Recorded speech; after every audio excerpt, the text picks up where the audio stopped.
Perfect. Thank There you you. go.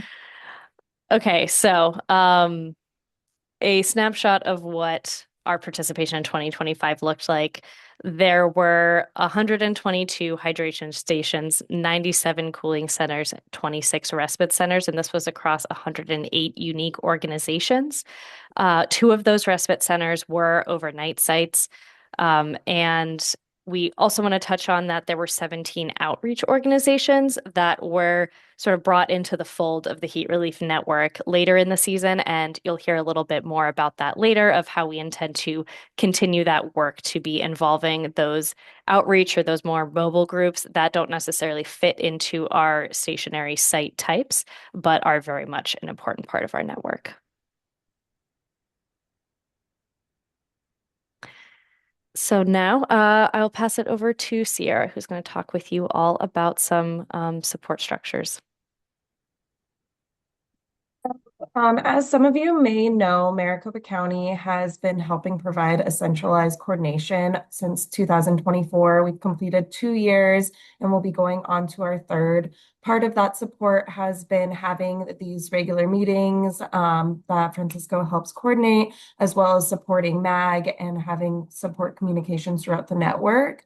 We also have been provided funding support using ARPA funds. These are leftover dollars from COVID, and we've used these funds to support approximately 24 sites. We have partnerships with the cities, and so they use these funds to help support sites within the city. This includes 2 overnight sites. And we also use these funds to help support water distribution through St. Mary's. So we'll talk about that, but water is a resource that is available for anyone in the Heat Relief Network to request through us. And total throughout the last 2 years, we've leveraged $8.2 million to help support this. And we do want to let this group know that the current funding structure with ARPA is set to conclude at the end of 2026. So this will be the last season that we do have those funds for that support.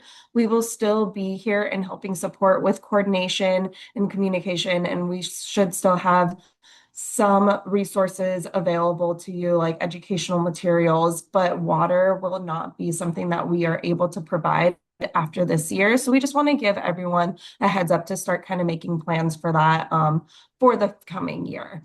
Um, and then that is all I have. So I will be passing it off to Melanie to go over some surveillance review. Thank you, Sarah. I appreciate it. Hi again, everyone. I am going to be going over some of the 2025 heat-related death data surveillance. I'm part of a 2-person epidemiological team that kind of oversees this data during the heat season. And we're going to kind of give a high-level summary at today's meeting. Next slide, please. So for those of us here in Maricopa County, we know that extreme heat has been a detrimental factor each and every summer. And each year we have been recording some surveillance since about 2006 about heat-related mortalities. Most notably, in 2024, we saw the first decrease in heat-related deaths in over a decade. And once again, in 2025, we saw like another... The bottoms. Sorry? Oh. We saw another decrease. So at this time, we have 430 confirmed heat-related deaths in Maricopa County. Next slide, please.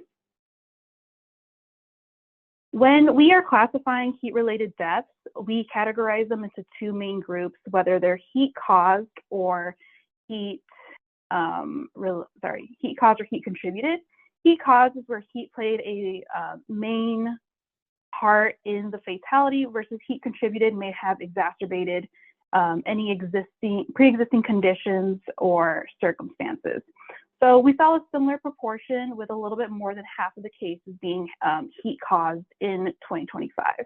Next slide, please.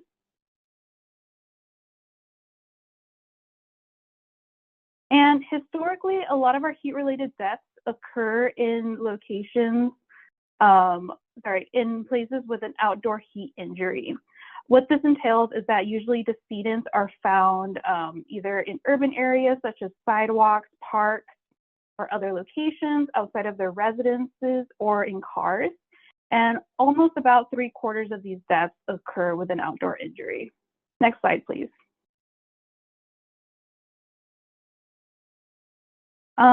We have a lot of discussion around substance use involvement and heat-related deaths. And in 2025, we saw a similar proportion with about 55% of our total heat-related deaths having some sort of substance use involvement as well. Next slide, please. So the Maricopa County will be posting the final 2025 annual heat report later this month. So it will be available in the link that Devin just provided in the chat. And then come May, when the heat season formally starts, we will be continuing to update our weekly dashboard that will be on that same page where our heat reports are available.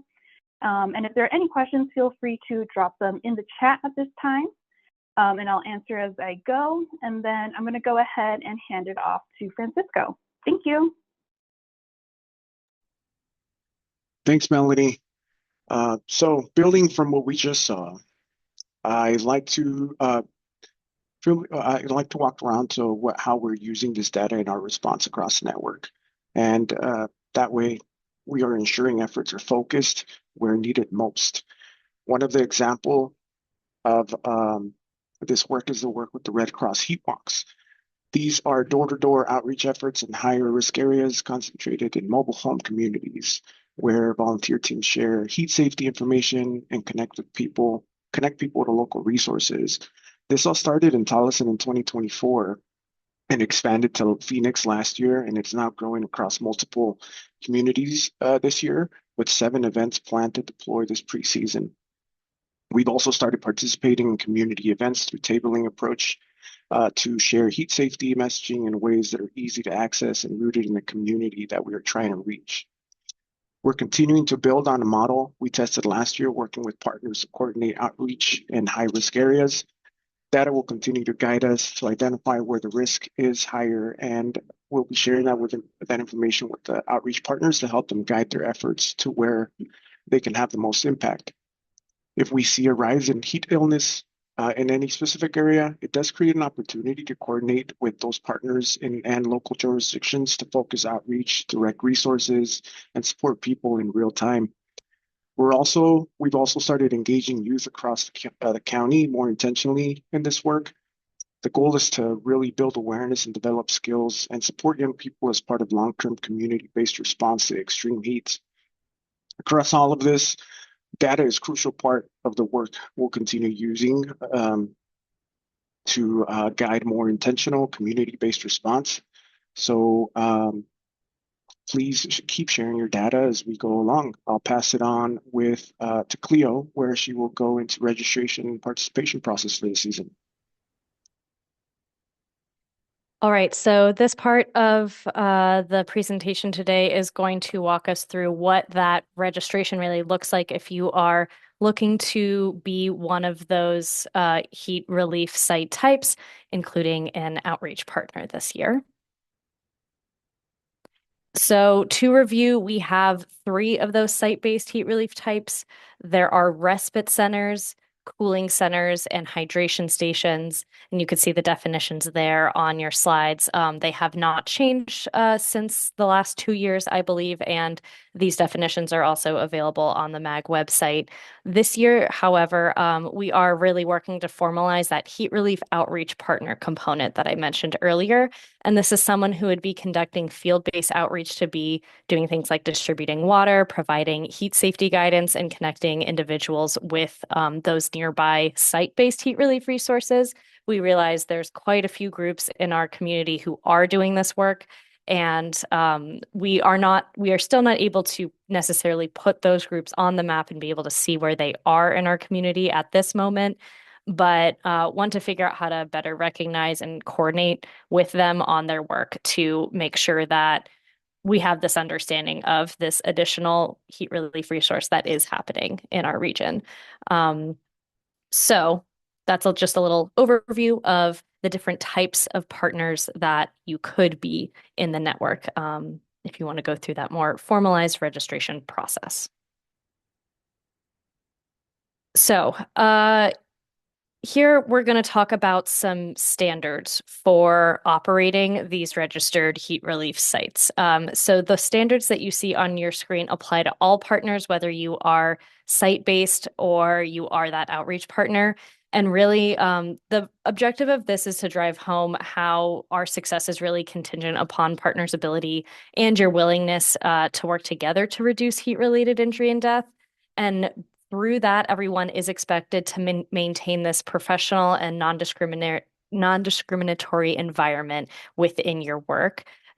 So want everyone to know that by joining the Heat Relief Network, each site or each partner agrees to treat visitors and other HRN partners with kindness, dignity, and respect, sort of some key tenets for the network. And that there is an expectation for you to uphold those standards. And if it is found throughout the season that standards are not being upheld, then that's a conversation with network partners and talking through if it makes sense for that group to be a registered partner showing up on the Heat Relief Network map or not. And so these are the standards that apply just to the stationary sites. So on top of the standards that were on the previous screen, these would be the standards that apply to those cooling centers, respite centers, and hydration stations, as well as our donation and collection sites that we see on the map as well, that hold resources for us throughout the summer. So again, these are all available on the MAG website to review further, and they also get reviewed right before you complete your application. And this year, I will say the stationary site standards, quite usual to what you're all used to seeing. Here are the new standards that through a community process we created for our outreach partners. So this operation through a nonprofit, public agency, faith-based organization, or community group, or a demonstrated process with an eligible entity that is aligned with Heat Relief Network standards. So this is in order to sort of formalize a partnership with an organization if you are an outreach partner. And outreach partners are expected to, when resources are available, offer water, heat relief resources, and educational materials during their outreach services, and provide information to individuals about where nearby sites are, what transportation options are, and connecting them with 211 if needed. And another part of this is that coordination piece in season. So making sure that we are sharing data and information with these outreach partners and that they're sharing information back to us so that we can better understand if coordinated outreach efforts in these more high risk or underserved areas make sense. And getting an idea of how many people are being interacted with through these outreach partners, how many individuals they're serving, any relevant observations they're making so that we really are getting a better picture of what on the ground work is looking like. So those were the standards, and we can move to the registration process now. So I will say that registration to become a heat relief site or outreach partner is officially open for the 2026 season. So you can access that link on the MAG website now if you go to azmag.gov/heat relief, and I'm sure Devin will be sharing that in the chat as well. The registration process looks very similar to how it has every year. So you're going to click that button on the MAG website if you are a site-based, so that cooling center, respite center, or hydration station. And then there will be a separate button if you are that outreach partner. If you are someone who has site-based heat relief and you are also offering outreach this year, you'll do one for both. It'll lead you to the registration process page, which first has you agree to those site standards based on the type of services you'll be offering. Then you'll be prompted to the application where you fill out all the information that we need to make sure that we get you on the map.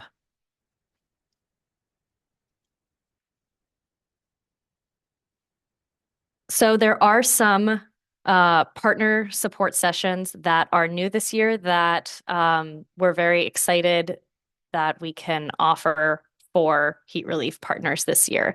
Uh, the idea is that we want to make sure that partners feel supported and are in getting started and strengthening their efforts, particularly if you are a new partner. So we have these 1 hour virtual partner support sessions that we will begin holding that are tailored to a specific site type that are going to go a little bit deeper into what are the expectations for services for those different sites. Going to walk through those standards and expectations for each site, some best practices, and basically creating a space to answer any of your questions. It can be as simple as how do I set up services, or what does participation look like, to any technical questions you might have about the application, and answering those questions and providing the right information to us. So we have the hydration station support session on the 14th, the cooling and respite center support session on the 16th, and on the 20th, offering that session for those heat relief outreach partners. All those sessions are 10 to 11 a.m. Those registration links are being added to the chat, so please feel free to sign up for the one that best aligns with your role in the network. You're welcome to attend them all if you're not sure sort of what partner you would best or site type you would best fill in. But that'll be a really good opportunity to deep dive into each of those sessions. So I am now going to pass it over to Erin to go over the daily survey collection. Hi everyone. I already introduced myself, but I am a program evaluator with Maricopa County Department of Public Health, and I manage our daily survey collection. We only collect data from cooling centers and respite centers. So if you are planning to register as a hydration station or a heat relief outreach, then you can tune out for a few slides here. Next slide, please. So we had a huge explosion in participation in the daily survey last year, 2025, compared to 2024. We went from 37 sites participating in 2024 to 61 sites participating in 2025. And we almost doubled the number of daily surveys that were submitted. So we were up 91% compared to 2024. So thank you so much to those of you who submitted that data. Many of you are just doing that out of the goodness of your heart, and we really, really appreciate it. We listed some potential uses for that data. I can tell you I received many, many, many requests for data to be provided to our county assistant manager, county manager, and all the way up to the Board of Supervisors. So we're definitely using that data to advocate for the need for resources to support this effort. Next slide, please. So last year, we were at about 50% of the Heat Relief Network participating in the daily survey. I'd love to see that bump up to 70% of our cooling and respite centers reporting into the daily survey. Next slide, please.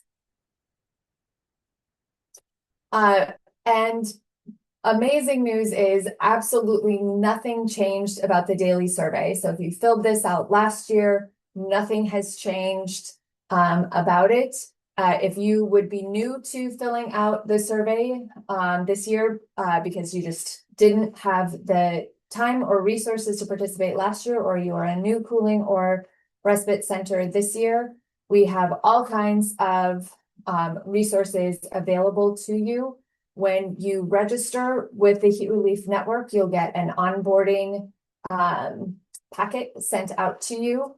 that will include a job aid for filling out the daily survey. There is a short video that we made outlining how to fill out the daily survey, and some other like offline data entry forms that you can use if that's helpful to your organization. Next slide, please. You'll also receive a QR code, which means that you won't have to scroll through the list of all the different locations to find yours. This QR code will take you directly to your site's information, and then you just have to enter in the date, total number of visitors that day. We're trying to get as close as we can to unduplicated visitors. So if someone comes and goes several times, we're still only counting them once. A head count at 2 p.m. if you are open at 2 p.m. And a head count at 6 p.m. if you're open past 6 p.m. And then a couple other questions about, did you have to turn people away or redirect them because you had reached capacity? Or did you have any unexpected closures because your AC went out or there was a plumbing issue, et cetera, et cetera.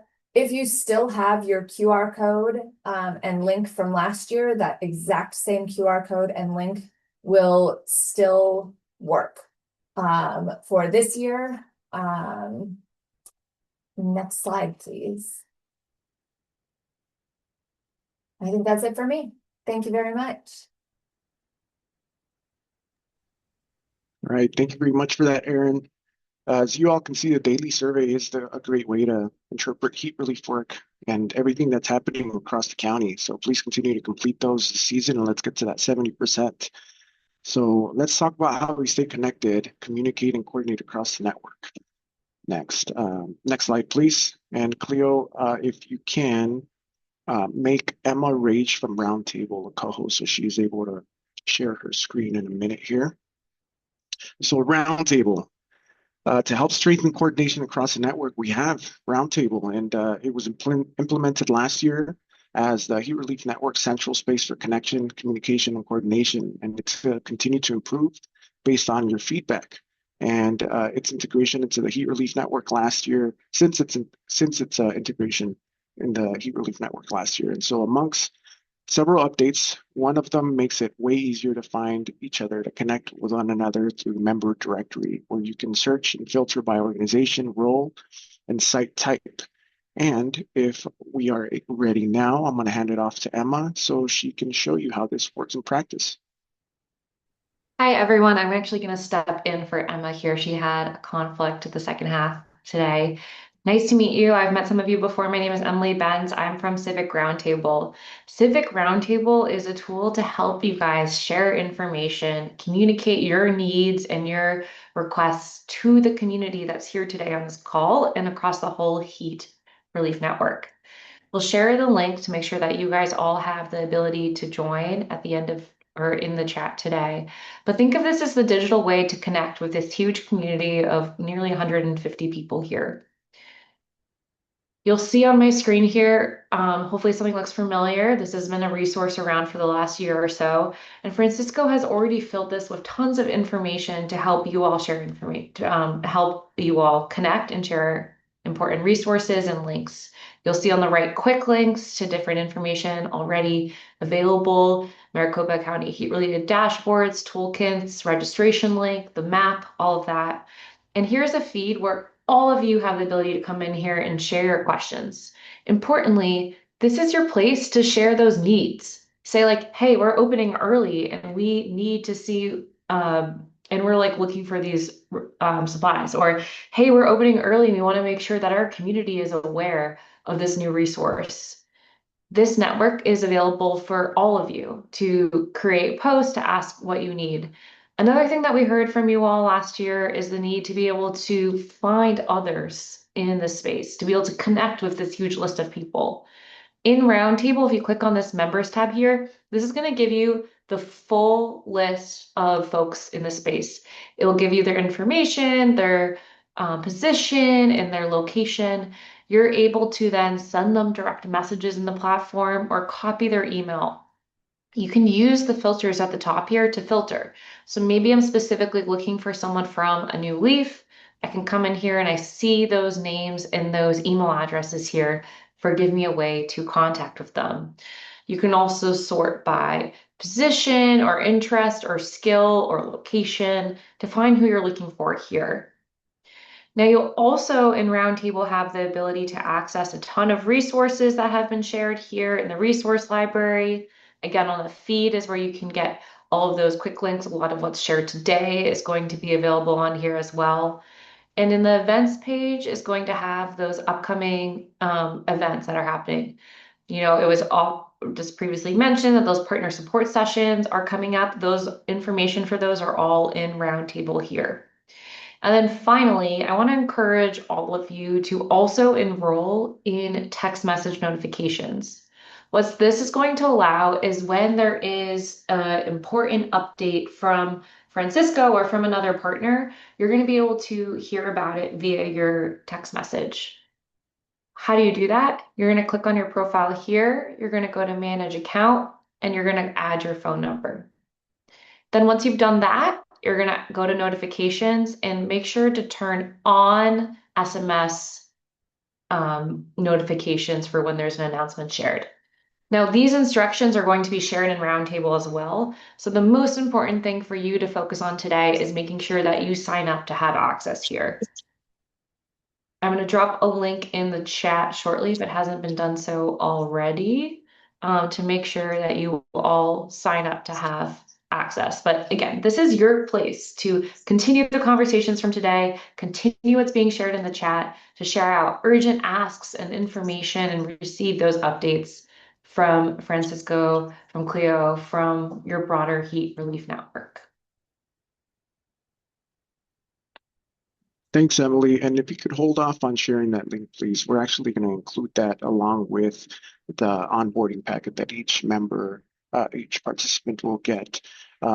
Access to Roundtable is based off of your registration and also participation. And while I do understand, we recognize that not everyone who is a partner or would be considered a partner in supporting the Heat Relief Network, will be able to register a site for their outreach efforts.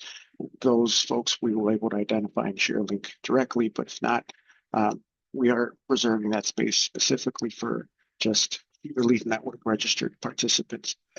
So let's move on to the next slide, please. In addition to Roundtable, we also host these monthly check-ins. And these are an hour-long virtual meetings. They are intended to be the consistent space for coordination updates and partner connection. This year, we're actually looking into having some of these be in person and hosted at partner sites so we can then experience what heat relief looks like in different spaces. So please keep that in mind and let me know if you would be interested in hosting one of these. In regards to the meeting cadence for the season, I'll be looking at you all to determine the best time and day for the week. And within the next couple of weeks, you can share those preferences through a poll that will actually be hosted through Roundtable. That way we can find the best day and time that fits for everyone. And so be sure to set up your profile when you receive that welcome or those instructions in your email once you register.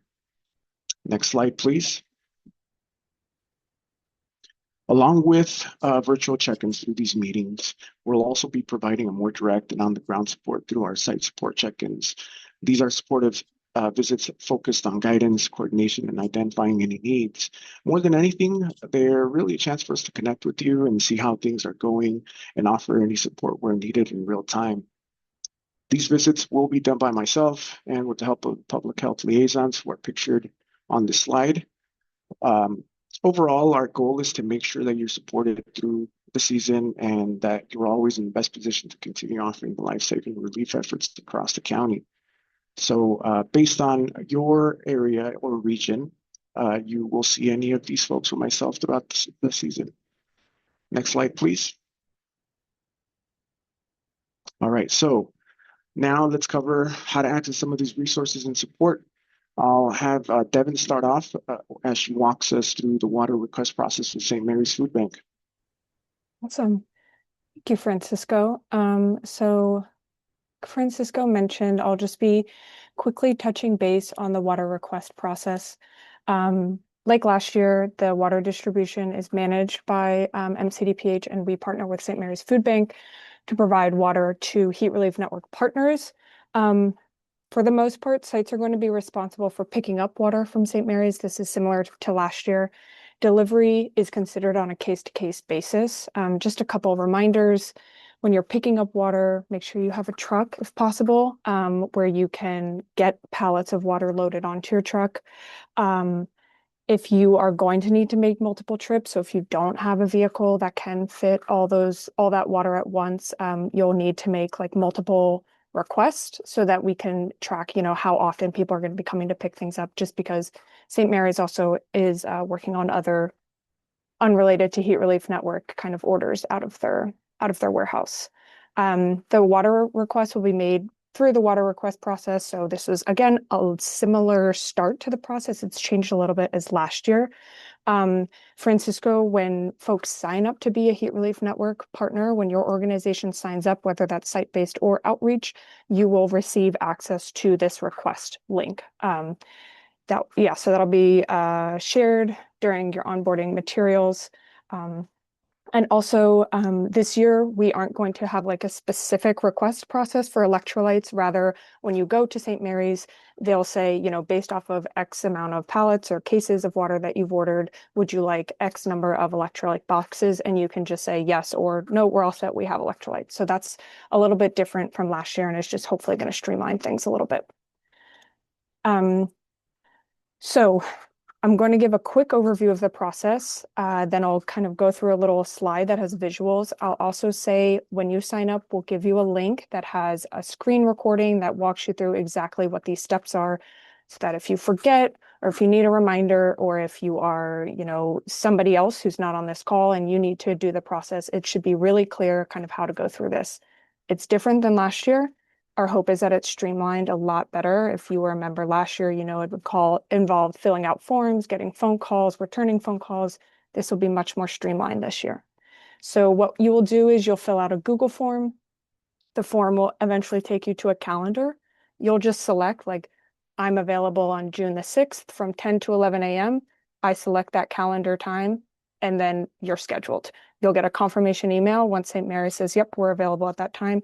And that is kind of how things go. So as the process runs, it cuts down on the number of emails that you have to be sending back and forth to us and the number of phone calls that we're making to you.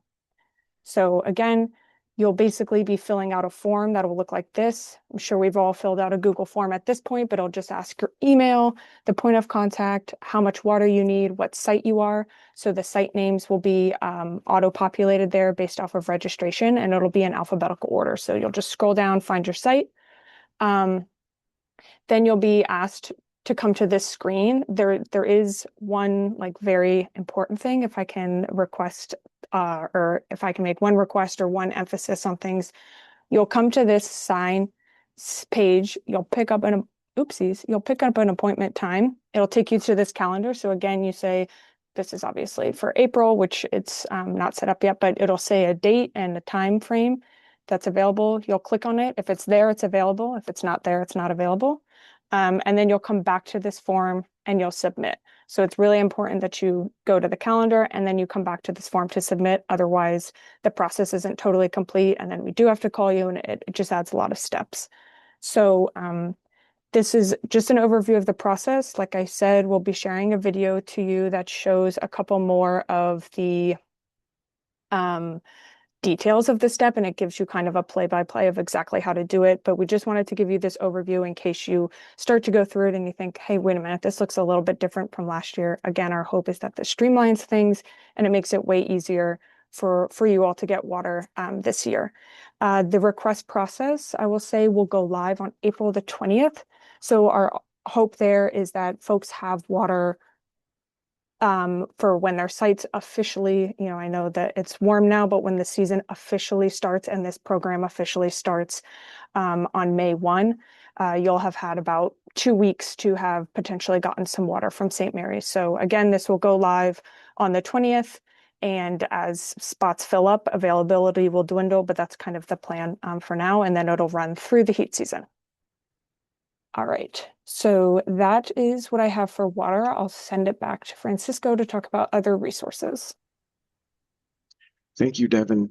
Let's get that. Oh, we got the next slide. All right, so very happy to announce this. The Heat Relief Resource Center is going to return this year.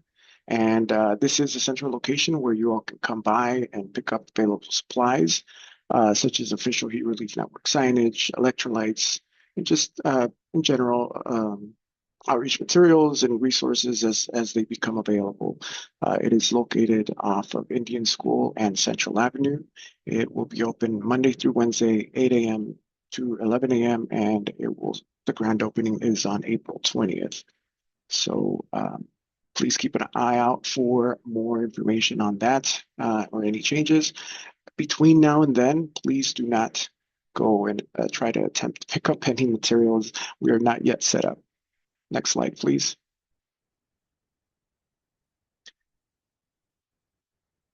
All right, so in additional physical supplies, we've also continued to develop the tools to support communication and outreach in the community. These are the ready-to-use safety materials in English and in Spanish. They can be used for social media, digital sharing, and printing and distribution at your sites. They are co-branded with the Heat Relief Network logo to keep messaging consistent across the network.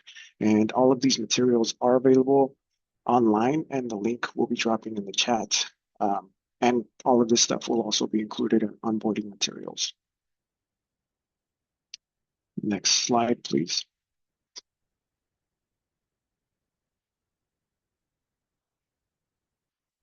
So we continue to recognize that getting to relief sites can be a challenge for some of the community members. And so I'm glad to announce that we'll continue working with Solari and 211 to support transportation. Individuals can call 211 and an operator will arrange a Lyft ride, a ride through Lyft, and the app is not needed. The service is for travel to and from Registered Heat Relief Network sites only, and it will be available from 9 a.m. to 7 p.m., 7 days a week, and this will also start on May 1st. It is programmed to be available for the remainder of the season. Next slide, please. So, wanted to talk a little bit more about supplies and really make the differentiate between the materials made available throughout the county, through local governments and programs, and those that are provided by community agencies in the support partner role. Most of the supplies outside of what is provided of the Heat Relief Network Resource Center come from support partners, largely from the United Way. These items are made possible through donated materials and volunteer efforts that are then distributed through the Phoenix Tool Bank. It's not a centralized system to the Heat Relief Network. It is a shared network-based approach that focuses on equitable distribution of these supplies. And we prioritize partners with limited access to supplies. At its core, it really is about partners supporting each other, right? One another, and how the network really has sustained itself for 20 years. And as we look ahead of what's to come beyond the support provided by current funding streams this year, I find comfort in knowing that this network has always been built on partners showing up for one another. So that said, if you need supplies outside of what is available, either outside of water or what is available at the Heat Release Resource Center, I encourage you all to reach out to the network by posting your needs on Roundtable. And if you have any supplies to share, do the same. Network support only works when we stay connected and support each other. So keeping resources moving where they're needed the most is really how we're going to make seasons to come work out. Next slide, please.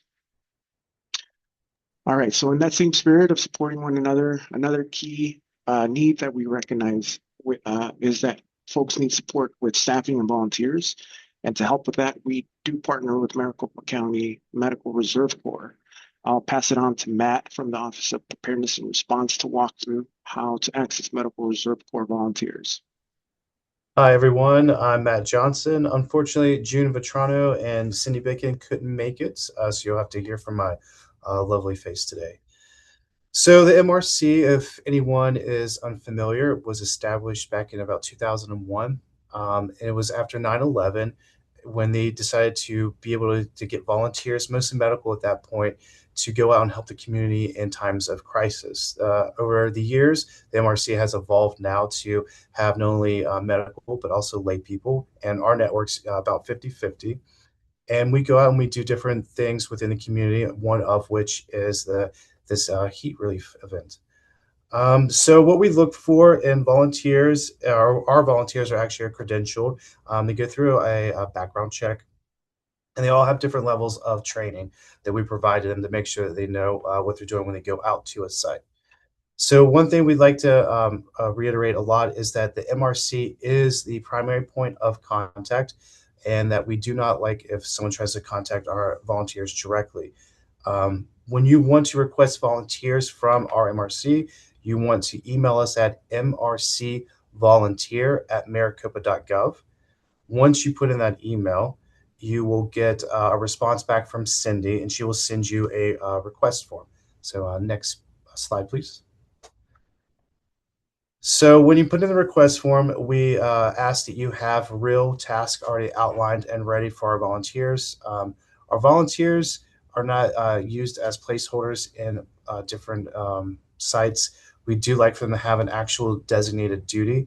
If they don't, they usually come back and let us know, and it makes a more difficult work environment when dealing with volunteers. So remember, when you do request volunteers, please have real tasks for them to do. We require that before each shift that you tell the volunteers what you're looking for, the safety briefing, like bathrooms, exits, all that good stuff. And that when you do request the information from us, we will set up a Sign Up Genius for you. And that link will be sent out to you by Cindy. When you get that Sign Up Genius link, that is now yours to monitor. So what will happen is that link will go live for all our volunteers. They will sign up for a site at a specific time. It is up to that site to monitor the Sign Up Genius. Make sure that it is up to date. Every day we need to have information on who is going to be the on-point contact, and we will need their name and their phone number. If there ever becomes an issue where the site has to close or some time slots are not available any longer, you must let us know right away so that our MRC can then reach out to those volunteers and let them know what's going on. Next slide, please. Here is what the volunteer request form looks like. As you can see, it's pretty straightforward. And if you do have any additional questions about this form when you're filling it out, please feel free to reach out at us. Again, at that mrcvolunteer@maricopa.gov. Next slide, please. This is what the Sign Up Genius will look like. So once you put in your request, so you email us at mrcvolunteer@maricopa.gov. Once you put in that request, we'll send a form to you, the request form. You must fill out that request form. Once you send that request form back to us, Cindy then will send you a link to your Sign Up Genius. This is what your Sign Up Genius page will look like. This is what the outward face is going to look like. It will go live. All our volunteers will be able to sign up for that specific site and the specific time slots. And again, you are required to monitor this every day and let us know if there are any changes that occur and to notify us immediately, not the volunteers. Next slide, please. And that's it for me. Thanks, Matt. Okay. Thank you. I am actually, Francisco, if you don't mind, going to have us jump to the next slide real quick since we are super tight on time, and then we can go back to the other one if needed. Just really quickly want to attempt to wrap things up for us today. We covered a ton of information and we realized that, which is why this session is recorded and will be posted on the MAG website. And then when you, if you are a heat relief partner who signs up to become a site during the year, during that onboarding process, Francisco reaches out to you and provides all of these relevant links and processes. So today we learned about how to sign up for water requests, how to get volunteers to your site, how to sign up to become a site. There was lots handled. So just remember the first step is registering to become a heat relief site or an outreach partner at azmag.gov/heat relief, and join one of those upcoming partner sessions by site type. So if you haven't become an official heat relief partner in the past, maybe you join that hydration station partner support session in order to find out what that takes and see if it makes sense for your organization to be offering water throughout the season and be on the map. Or maybe, you continue to be more from that volunteer and community partner space as well. That also works. That's also really needed in our network. So keep an eye out for those monthly check-in polls on Roundtable so that we can continue checking in with each other throughout the heat relief season. And join Roundtable. That will be included when you onboard to become a heat relief site. But that link was also shared in the chat today. And make sure that you are reaching out to us with any support needs. You can reach out to Francisco directly. And then you can also reach the MAG team, particularly if you're having technical issues with the application process by doing that hsinfo@azmag.gov email. So I think we can go back to that other slide for our final 4 minutes. I know Devin did an incredible job answering so many questions in the chat today.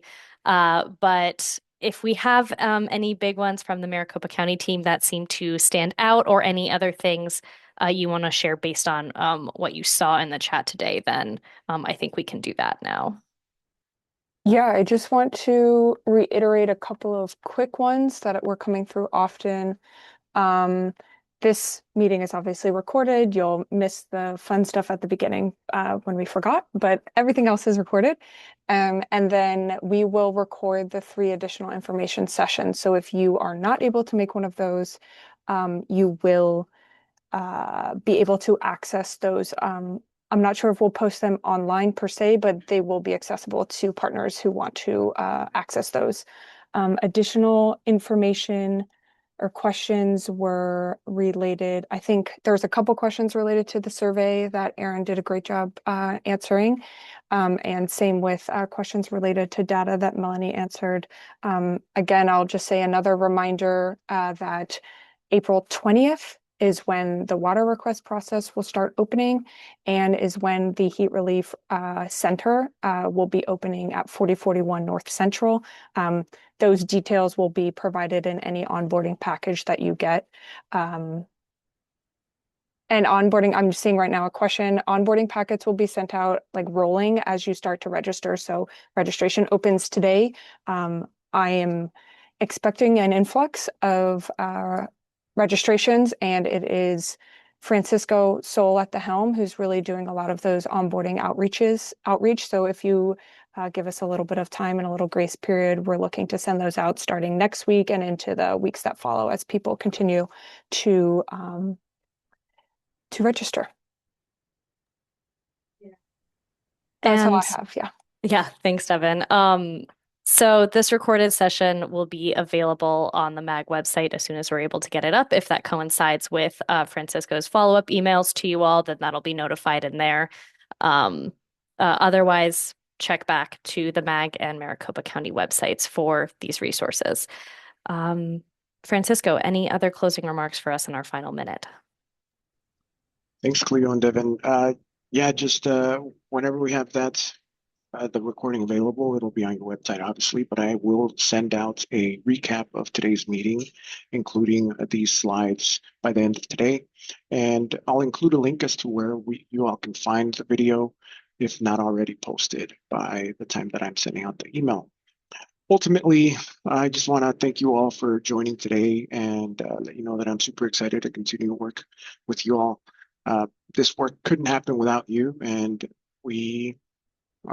let's continue to build this together throughout the season. Thank you all very much. Thank you all for joining today.